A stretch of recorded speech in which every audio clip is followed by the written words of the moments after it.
So once there was a boy who lived with his family on a farm, and they had a beautiful dog. And every day in the spring and summer, the boy would take the dog down to the pond and practice with him for hours retrieving various items. The boy wanted to prepare his dog for the upcoming duck season. He wanted his dog to be the best hunting dog in the whole county. As the fall and winter months rolled in, so did duck season. The boy and his well-trained dog were eager to be at their regular spot down at the pond near their house. Only a few minutes passed before the two heard the first group of ducks flying overhead.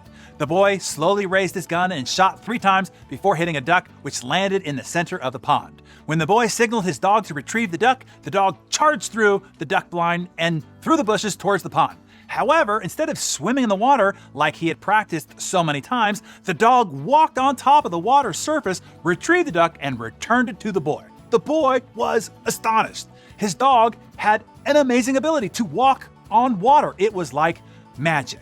The boy knew nobody would ever believe him if he told them. He knew he had to get somebody else down there to see this incredible phenomenon for themselves. The boy went to a nearby farmer's house and asked to hunt with him the following day. The neighbor agreed and met up with the boy at his regular spot down by the pond the following morning. The pair patiently waited for a group of ducks to fly overhead, and soon enough, they heard them coming. The boy told the neighbor to go ahead and take the first shot, which the neighbor did, hitting a duck. Just as the day before, the boy signaled to his dog to fetch the duck, and miraculously, the dog walked on the water again to retrieve the duck and back. The boy was bursting with pride and could hardly contain himself when he asked his neighbor, "Did you see that? What do you think?" The neighbor responded, "Well, I wasn't going to say anything, but evidently your dog doesn't even know how to swim." The boy sat in disbelief as his neighbor pointed out a potential flaw of the dog. Rather than recognizing what he just saw the dog do was miraculous. You see, people are funny creatures, aren't they? No matter how incredible or miraculous something is, they'll find the flaw. Even if there isn't one, they'll imagine one. I've told you about the dream house that I had in Tiburon, California, up in the Bay Area of San Francisco, and how proud I was to finally show my dad.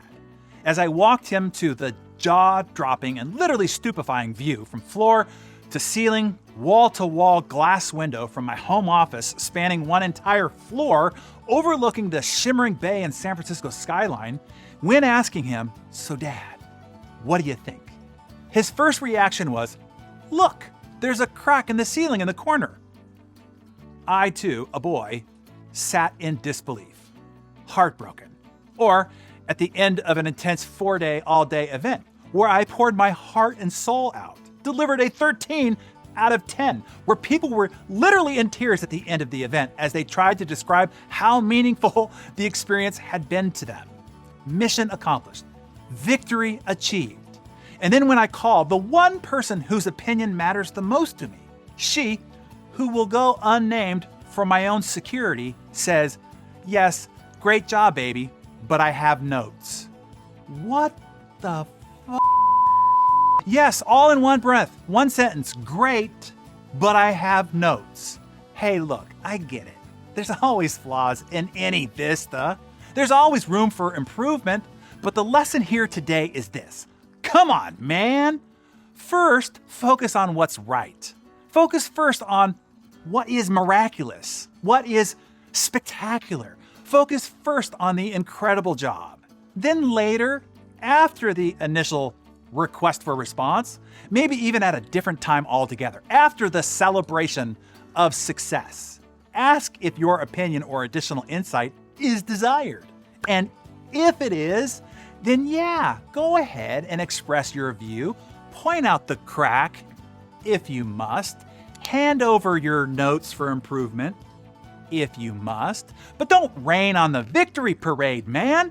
Just know, pointing out what is wrong, pointing out somebody's shortcomings, pointing out the flaw doesn't make you smart or wise or the superior person, which is why people do it.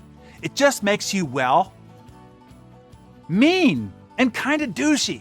And also know, we all have a tendency to do this. Me too. It's a natural human compulsion to find the flaw, to look for and find what's wrong. But let's not do that. At least, let's not do it at first. Can we come to that agreement here this morning?